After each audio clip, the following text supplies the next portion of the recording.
বন্ধুরা, good morning and welcome back to my channel. আশা করি তোমরা সবাই খুব ভালো আছো, আমিও ভালো আছি। তো চলো তোমাদের সবাইকে সাথে নিয়ে আবারও একটি নতুন ভিডিও শুরু করা যাক। শীতটা বেশ ভালো পড়ছে আর রোদটাও সকাল সকাল বেশ ভালো উঠছে। তবে সকালে উঠে সেই যে একদম গায়ে কিছু দেবো না এরকম ব্যাপারটা আর নেই। এখন চাদর তো আপাতত গায়ে দিতেই হচ্ছে। তবে সেই সোয়েটার পরার মতন যে খুব বেশি ঠান্ডা পড়েছে বলবো না, ওটাও হয়তো কিছুদিন পর বের করতে হবে সোয়েটারটা। তবে এখন চাদরেই কাজ চলে যাচ্ছে। তো দেখো, এই ফুল গাছগুলো মা লাগিয়েছিল 3 দিন আগে। তখন কীরকম একটা বেশ হয়ে গেছিলো, এখন বেশ তরতাজা হয়ে গেছে। এই শীত পড়ার একদম শুরু থেকে এই গোলাপ ফুলগুলো বেশ ভালো ফোটে। মানে এই গাছের ফুলটার কালারটা দারুণ সুন্দর হয় আর প্রতি বছর কালারটা চেঞ্জ হয়। আগেরবারে কালারটা পিঙ্ক ছিল, এখন দেখছি কালারটা কি সুন্দর শেডের হয়ে গেছে, পিঙ্কের ওপর লাল লাল শেড।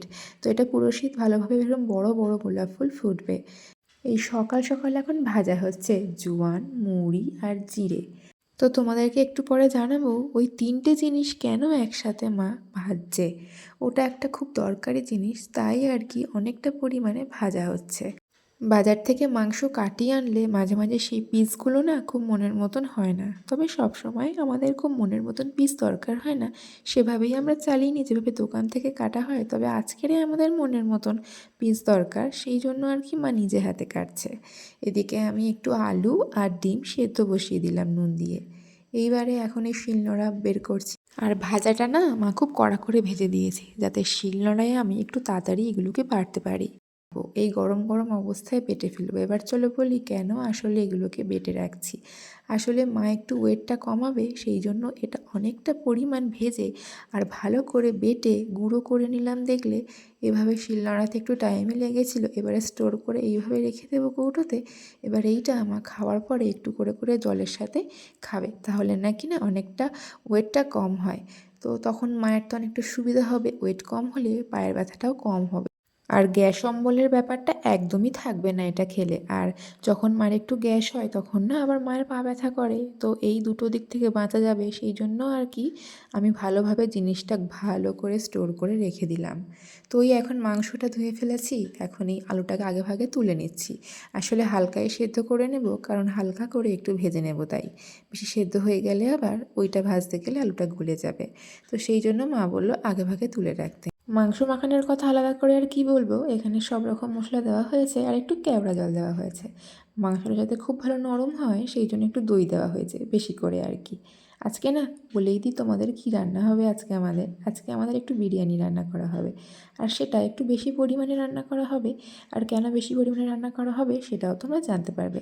দেখো, আজকে ডিমগুলো কিন্তু বেশ ভালোভাবে ছাড়িয়েছিলাম। তবে ওই লাস্টে গিয়ে দুটো ডিম একটু বেশি মতন করে সেদ্ধ হয়ে গেছিলো বলে মনে হলো। ওই খোলা ছাড়াতে গিয়ে আবার টাইম লেগে গেল। তো এইদিকে এখন আলুটাকে সুন্দর করে হালকা পরিমাণে ভেজে নেব। এদিকে আমার বিরিয়ানির জন্য জলটা বসিয়েছিল, তার উপর আর কি সব রকম গোটা মশলাগুলো দিয়ে দিয়েছে।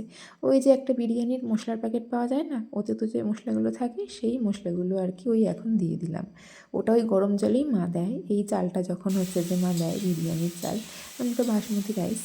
আর এই যে একটা বড় কড়াই বের করা হয়েছে বললাম তোমাদের, ওই যে আজকে অনেকটা বেশি পরিমাণে বিরিয়ানি রান্না করা হবে সেই জন্য। কাশ্মীরি লঙ্কার গুঁড়োটা দেওয়া হলো একটু কালার হওয়ার জন্য, ঝালটা খুব একটা বেশি হবে না তাই। আর এই মাংস কষাচ্ছিল, অনেক দিন পরে ইচ্ছা করছিল একটু মাংস কষা খাবো। আর মাংসটা খাওয়ার একটা কারণ ছিল, কতটা নরম হয়েছে সেটা দেখার জন্য আমি আর বোন একটু টেস্ট করলাম। এবার তোমাদেরকে বলি এতটা পরিমাণে বিরিয়ানি কেন রান্না করা হচ্ছে। আসলে অনেক দিন ধরেই বোনের বন্ধুরা বলছিল যে মায়ের হাতের বিরিয়ানি খাবে। তো সেই জন্য আর কি এখন যেহেতু ঠান্ডা ঠান্ডা কাল, আর সেই জন্য এখন রান্নাটা করতেও একটু কষ্ট কম হবে। আর এই সময় খেলে হজমটাও ভালো হবে। আর আমার মা এমনিতেও রিচ কম করেই করে, তবুও আর কি গরমকালটা এসব খেতে ইচ্ছা করে না, শীতকালটায় বেশ ভালোই লাগে এরকম হালকা রোদ আর দুপুরে এরকম বিরিয়ানি খেতে। কার না ভালো লাগে বলো। আর এমনিতেও হচ্ছে যে এইটা এখন রান্না করা হচ্ছে, এটা কিন্তু আজকে কলেজে নিয়ে যাওয়া হবে না, এটা পরের দিন নিয়ে যাওয়া হবে কলেজে। তাই আর কি বেশি পরিমাণে রান্নাটা করে রাখবে মা, আর তারপরে একটু গরম গরম করে করে রাখা হবে, তারপর পরের দিন বোন কলেজে নিয়ে যেতে পারবে। তো সেই জন্য একেবারে ওটা করা হয়ে গেল, কারণ পরের দিন সকালে বোনের আবার তাড়াতাড়ি কলেজ থাকে, তো সকালে উঠে বিরিয়ানি করাটা একটু অসম্ভব হয়ে যাবে। তাই আর কি এই প্ল্যানটা আমরা করেছিলাম। তো এই দেখো বিরিয়ানি তো মোটামুটি কমপ্লিট, দেখতে পাচ্ছ এই বড় কড়াইটা একটু বেশি করে আর কি এভাবে সাজিয়ে নিয়েছি। এবারে মাংসটা দিয়ে সুন্দর করে উপর থেকে দিয়ে নিচ্ছি। আমার উপর থেকে একটু বিরিয়ানি মশলাও দিয়ে নিয়েছিল, সিম্পল ব্যাপার আর কি। আর ওই দেখো ছোটো কড়াইতে একটুখানি দিয়ে নিয়েছি, ব্যাস। এবারে ফুড কালার আর এই দুধটা যেটা আমি রেডি করেছিলাম একটু আগে, দেখলে তোমরা, ওটা দিয়ে আর কি ঢাকা চাপা দিয়ে দিলাম। আর আমাদের তো বড় কড়াইতে কোনো রকম ঢাকনা নেই জানো তো, সেই জন্য আর কি এভাবে একটা সুন্দর পরিষ্কার কাপড় দিয়ে এভাবে উপর থেকে মা ঢেকে দিয়েছে। আমরা যখন এই টেবিলটা কিনেছিলাম, এই টেবিলটার সাথে যে 4টে চেয়ার ছিল, তখন না চেয়ারগুলোর দাম ভীষণ বেশি পরিমাণে পড়েছিল।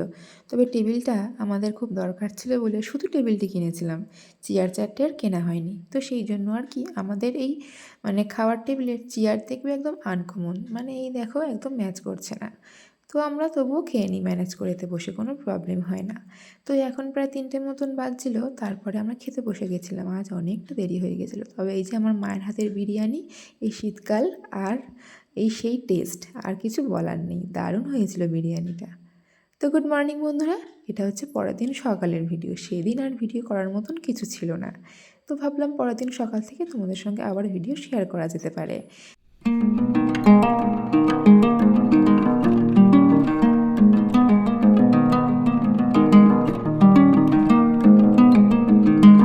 আমি যখন ঘুম থেকে উঠবো তখনই এই তিনু ঘুম থেকে উঠবে। তার আগে যদি কেউ ডাকে তার উপরে তো ভীষণ রেগে যাবে, আর তার অনেক পরে ডাকলেও তার উপরে ঠিক সমান পরিমাণেও রাগ দেখায়। আমি যখনই উঠবো তখনই ওকে কিন্তু খুলে দিতে হবে। তাই তারপরে এখন ব্রাশ করে নেবো তাড়াতাড়ি করে। আজকে একটু ঘুম থেকে উঠেছি, কারণ ওই যে সব কিছু খাবার জোগাড় করে দেওয়ার ব্যাপারটা একটুখানি কিন্তু টাফ থাকে। ওই সবাইকে একসাথে ডেকে খাওয়ানো আর সবার কাছে আবার খাবারটাকে গুছিয়ে পৌঁছে দেওয়ার মধ্যে কতটা যে একটা টেনশন থাকে, এটা তোমরা যারা করো সেটা তোমরা অবশ্যই জেনে থাকবে।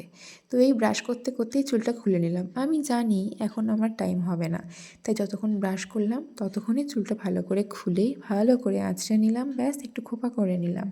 কারণ আমি হাতে করে ক্লিপ আনিনি, তাই আমি এই হাত দিয়েই হাত খোপা করেছি। ব্রাশ করে এসে দেখছি একটা বড়সড় দুর্ঘটনা ঘটেছে। আশা থাকলে সেটা যখন পূরণ হয় না, কি যে খারাপ লাগে। দেখতে পাচ্ছ বিরিয়ানিটা কি হারে নষ্ট হয়ে গেছে, কি যে খারাপ লাগছিল তখন। অতগুলো মানুষ খাবে, কত আশা করেছিল, সেই আশা একদম ব্যাস গেল, জলে গেল সব। আশায় মরে চাষা। ওরা সেই কাল থেকে ওয়েট করে আছে মায়ের হাতের বিরিয়ানি খাবে। বলো তো এই মুহূর্তে ঠিক কেমন হচ্ছিলো আমাদের মনের মধ্যে। ভাগ্যিস একটু ময়দা মাখা ছিল ফ্রিজে, তাই ওই ময়দাটা দিয়ে এখন ওই ভালো করে লুচি বানাচ্ছে বোন, আর আমি চটপট করে এদিকে আলুর দম বসিয়েছি। কী করব বলো, একটা তো মনে দুঃখ হচ্ছে, তার উপরে ভাবছিলাম এবারে কি খাওয়াবো ওদেরকে। এত শখ করে বললাম সারাদিন ধরে ওদেরকে দেবো বিরিয়ানি, তো আজকের এখন নিয়ে যেতে হচ্ছে লুচি আলুর দম। তাহলে বলো, ভাগ্যে যদি খাওয়াটা না থাকে তাহলে কি করেই বা হবে। তো ভাগ্যের দোষ দেবো না, আসলে আমাদের একটু ভুল হয়েছিল। আগের দিন যদি একটু ফ্রিজে রেখে দিতাম বুদ্ধি করে, সেটা ভালো হতো, সেটা আর মাথায় নেই। তো কী আর করা যাবে, যেটা হওয়ার সেটা তো হবেই। তো এই আশা দুতরফ থেকে সব নষ্ট হয়ে গেল। মা এত আশা নিয়ে বানালো, হলো না। ওদিকে ওর বন্ধুরা আশা নিয়ে বসেছিল, সেটাও ওদের পূরণ হলো না। যাই হোক, খুব তাড়াতাড়ি মা ওদেরকে খাওয়াবে সেটা বলে দিল বোনকে। বোনই কলেজে বেরিয়ে গেল খাবারটাকে নিয়ে। আর এই আজকের দিনের কথা খুব ভালো করে মনে থাকবে। বোন তো যা তাড়াহুড়ো করে রেডি হলো, তোমরা তো দেখতেই পেলে, একবারে ছোটাছুটি লেগে গিয়েছিল। যেহেতু দিনটি ছিল বৃহস্পতিবার, চটপট স্নান করে আমি পুজোটা এখনই সেরে নেবো, তা না হলে রোদ পড়ে গেলে খুব সমস্যা। এমনিতে তো এখন শীতকাল, ফ্যান একদম ছাড়তে পারছি না, তার উপরে মাথার চুলটা ভীষণ পরিমাণে ভেজে থাকে। রোদে না গেলে শুকানোর আর কোনো উপায় থাকে না।